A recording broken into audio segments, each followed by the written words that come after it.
सुना अब एक प्राइवेट टेलीकॉम कंपनी अब बनने जा रही है गवर्नमेंट कंपनी। जी हाँ, यहाँ पर वोडाफोन आइडिया अब आपके पास खबर पहुंच गई होगी, लेकिन इसके बाद की बात क्या है इसको समझते हैं। और सरकार की तरफ से जो 4-5 महीने पहले कमेंट करे गए थे, क्या सरकार उन पर टिकी है वोडाफोन आइडिया के लिए या नहीं, इसको समझना बहुत जरूरी है। और सरकार क्या सोच रही है अब हम उसके ऊपर डिस्कस करते हैं। क्या एमटीएनएल के बारे में क्या चल रहा है और बीएसएनएल के बारे में क्या चल रहा है, और 4-5 महीने पहले क्या कमेंट किया गया था सरकार की ओर से वो 3 टेलीकॉम कंपनी के ऊपर, ये आपको पता होना चाहिए। और इससे ही हम अपना जुड़ाव देखते हैं। तो चलिए यहाँ पर देखते हैं कि प्रमोटर के बीच में विवाद भी हुआ है, गवर्नमेंट और प्रमोटर के बीच में विवाद हुआ है। 10 रुपए पे शेयर खरीदेगी और पता नहीं 10 का चक्कर क्या है। यस बैंक में भी 10 रुपए, यहाँ पर वोडाफोन आइडिया में 10 रुपए। सरकार को 10 का सिक्का बहुत पसंद है लगता है। तो इतनी सारी डेवलपमेंट हो रही है, यहाँ पर शेयर होल्डर के हाथ में क्या लगेगा यहाँ पर देखते हैं। लेकिन यहाँ पर 10 रुपए पर जैसे ही स्टेबल होगा, यहाँ पर आपको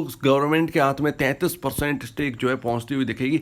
मतलब जो पुरानी थी उसमें नया और जोड़ा जाएगा, टोटल 33% स्टेक हो जाएगी। और इस कंपनी के सबसे बड़े प्रमोटर गवर्नमेंट बन जाएगी। सेंट्रल गवर्नमेंट इस वक्त सबसे बड़ी प्रमोटर बनने वाली है और गवर्नमेंट कंपनी से जाना जाएगा इसीलिए। तो अभी कुछ दिन पहले यहाँ पर खबर आई थी 3200 करोड़ के ड्यूज थे वो चुका दिए गए हैं। तो अब भी यहाँ पर जो है क्या चक्कर क्या है, देखिए यहाँ पर शेयर में जो उछाल आया वो इस खबर से आया कि यहाँ पर लोन रीपेमेंट करी गई। दूसरी यहाँ पर ये खबर गवर्नमेंट वाली। तीसरी यहाँ पर मूड माहौल बिगाड़ा प्रमोटर ग्रुप और गवर्नमेंट में जो खींच तनाव हुआ है वो क्या है। सरकार को ये कह रही थी प्रमोटर की आप 10 रुपए में बहुत सस्ते में खरीद रहे हैं। इसके लॉ और रेगुलेशन भी देखे गए, रूल्स क्या हैं, लॉज क्या बने थे इसके ऊपर, सारी चीजें हुई। लेकिन इसके ऊपर प्रमोटर की जो बात थी, कमेंट थे, वो सब खारिज कर दिए गए।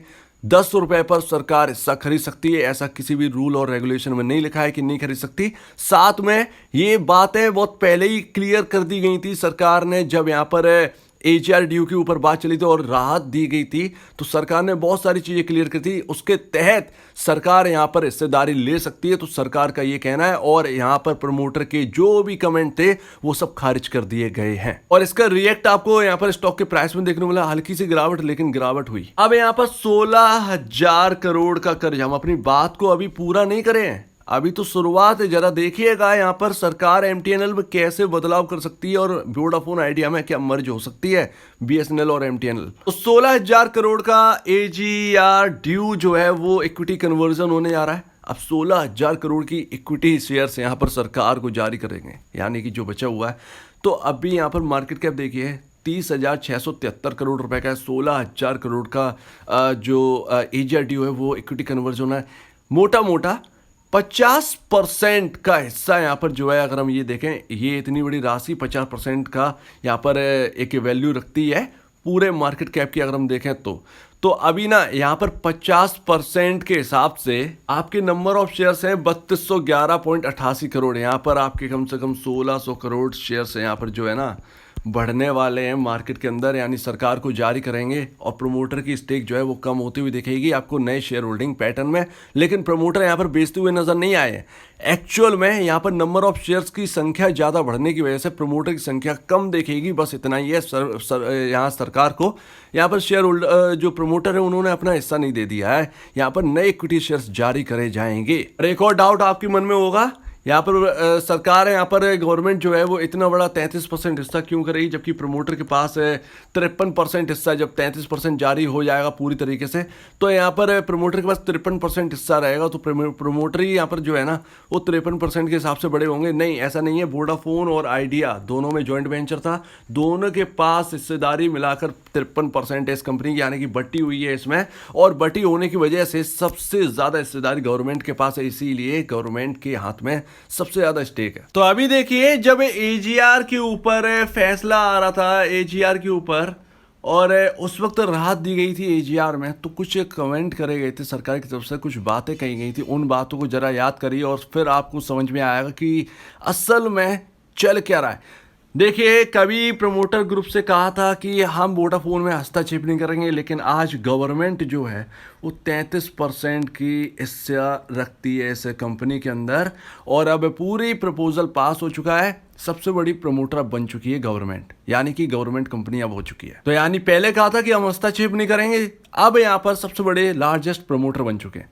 अब दूसरी बात आपको ध्यान होगा, मैम ने कहा था कि यहाँ पर हमें डुओपोली और मोनोपोली बिल्कुल नहीं चाहते। टेलीकॉम में भारत के अंदर तीसरी कंपनी का होना बहुत ज़रूरी है, यानी कि हमें 3 कंपनियों की ज़रूरत है भारत के अंदर, चौथी और 5वीं कंपनी की ज़रूरत नहीं है। सीधा उन्होंने कह दिया था। अब इसका मतलब क्या है? 3 कंपनी, यानी कि 3 कंपनी, लेकिन भारत के अंदर है कितनी? 5 कंपनियां। 5 कंपनियां भारत के अंदर है, उसमें 3 कंपनियां सरकार के हाथ में है। टेलीकॉम कंपनी वोडाफोन आइडिया, अब एमटीएनएल और बीएसएनएल, यानी कि 3 कंपनियां 5 में से अब गवर्नमेंट के हाथ में है। कुल मिला के अगर एक तरीके से देखा जाए, गवर्नमेंट को अगर हम एक कंपनी पूरा मान लें तो ऑलरेडी यहाँ पर भारत के अंदर 3 कंपनियां ऑलरेडी हो चुकी हैं और तीसरी कंपनी गवर्नमेंट कंपनी है। यानी कि अगर हम पूरी बॉडी को जोड़कर देखें, वोडाफोन आइडिया, एमटीएनएल और बीएसएनएल, भले ही ये अलग अलग है लेकिन है तो गवर्नमेंट बॉडी ना। तो अभी ना ये गवर्नमेंट कंपनी है, गवर्नमेंट बॉडी बन चुकी है। तो यहाँ पर एक अलग वोडाफोन आइडिया, एमटीएनएल और बीएसएनएल को अलग कर दीजिए। जियो बची, भारती एयरटेल बची, यानी कि 3 कंपनियां तो ऑलरेडी भारत के अंदर हो चुकी हैं। बस मर्जर की दिक्कत है। मर्जर जो है, अगर मर्जर हो गया तो भारत के अंदर जो सपना सरकार देख रही है 3 कंपनी का, वो 3 कंपनियों का सपना पूरा हो गया समझो। और एमटीएनएल और बीएसएनएल को मर्ज करने में अगर ये और ज़्यादा हिस्सा ले लेते हैं वोडाफोन आइडिया में, जो कि वोडाफोन आइडिया के प्रमोटर की अब कोई भी ऐसी हालत नहीं है, अपनी जेब से नया पैसा प्रमोटर बिल्कुल नहीं डालने वाला वोडाफोन आइडिया में। इतना तो आप समझ ही गए होंगे, क्योंकि अब सबसे ज़्यादा सरकार के हाथ में, तो उनको यहाँ पर अब वोडाफोन आइडिया में कुछ दिख भी नहीं रहा है प्रमोटर को। तो अभी यहाँ पर 5G के लिए पैसा चाहिए। 5G के लिए पैसा, नया पैसा है नहीं। ऑलरेडी लोन जो है वो चढ़ा हुआ है, कंपनी घाटे पर घाटा है, लगातार कंपनी लॉसेस कर रही है, कुछ बच नहीं रहा है, एटलीस्ट कैश फ्लो तो ज़ीरो है। अगर ये सारी चीज़ें देखें ना तो हमें समझ में आता है कि गवर्नमेंट जो है ना, यहाँ पर अगर और हिस्सा अगर वोडाफोन आइडिया में 33% से ऊपर गया तो यहाँ पर देर नहीं लगेगी। यहाँ पर मे भी पॉसिबल है एमटीएनएल का मर्जर कर दिया, और लिस्टेड कंपनी है एमटीएनएल, तो ध्यान रखिएगा। और कोई बहुत बड़ी वैल्यूएशन पर ट्रेड नहीं कर रही है एमटीएनएल। अगर मर्जर कर देंगे तो बहुत ज़्यादा इक्विटी शेयर्स भी नहीं बढ़ेंगे। इसके साथ साथ अगर ऐसा करना है तो सबसे पहले सरकार क्या करेगी, बीएसएनएल और एमटीएनएल का मर्जर कर देगी। उसके बाद कभी प्लान बन सकता है वोडाफोन आइडिया में। अगर पूरा अगर यही प्लान लेके चल रहे हैं तो वोडाफोन आइडिया मर्ज कर भी देंगे, क्योंकि सारी की सारी गवर्नमेंट के हाथ में। तो ये ना ऐसे कुछ इंडिकेटर्स हैं जिन पर ध्यान देना बहुत ज़रूरी है। मे बी पॉसिबल है कि मर्जर हो भी जाए, कोई बड़ी बात नहीं। मर्जर करने में कितना टाइम लगेगा? ऑलरेडी सबकी हालत जो है वो खस्ता ही है। सारी खस्ता कंपनियों को एक इकट्ठा करके मर्जर कर देना और उसको फिर चलाना। और देश की अगर ऐसा कुछ होता है तो शेयर होल्डर्स को क्या मिलेगा? देश की सबसे बड़ी कंपनी बन जाएगी ये तीनों की मर्ज करने के बाद। टेलीकॉम कंपनी इवन यहाँ पर दुनिया की सबसे लार्जेस्ट कंपनी और बन के आएगी, ध्यान रखिएगा, क्योंकि सबसे ज़्यादा यूजर बेस इसी कंपनी के पास होगा। ना ही भारती एयरटेल ना ही जियो के पास, सबसे ज़्यादा इसी मर्ज वाली कंपनी के पास होगा, क्योंकि बीएसएनएल के पास बहुत यूजर बेस है। चाहती है सरकार रिवाइव करना, क्यों ना सबको इकट्ठा करके रिवाइव कर दें। 1,92,000 करोड़ का कर्ज है वोडाफोन आइडिया के ऊपर, चुकेगा कैसे? बैंक तो घाटे में है भाई। तो ये है कुछ बातें जो कि अभी हम सिर्फ अनुमान लगा सकते हैं।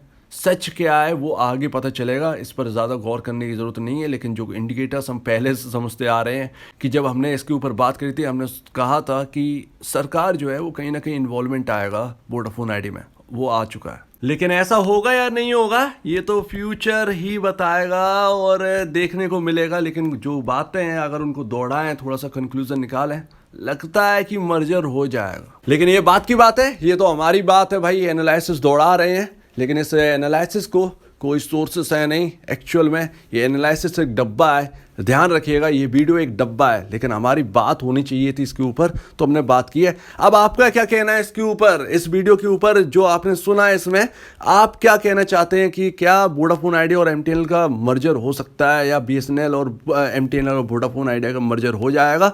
इसके ऊपर आपका क्या कहना है, नियर फ्यूचर में क्या होने वाला है? प्लीज़ कमेंट सेक्शन में कहिएगा। और अगर आपको इस वीडियो में कोई प्रॉब्लम है, कुछ पूछना है, कुछ बताना है, कुछ कहना है, तो प्लीज़ कमेंट सेक्शन में कहिएगा। और अब दीजिए मुझे इजाज़त। वीडियो देखने के लिए बहुत बहुत धन्यवाद दोस्तों।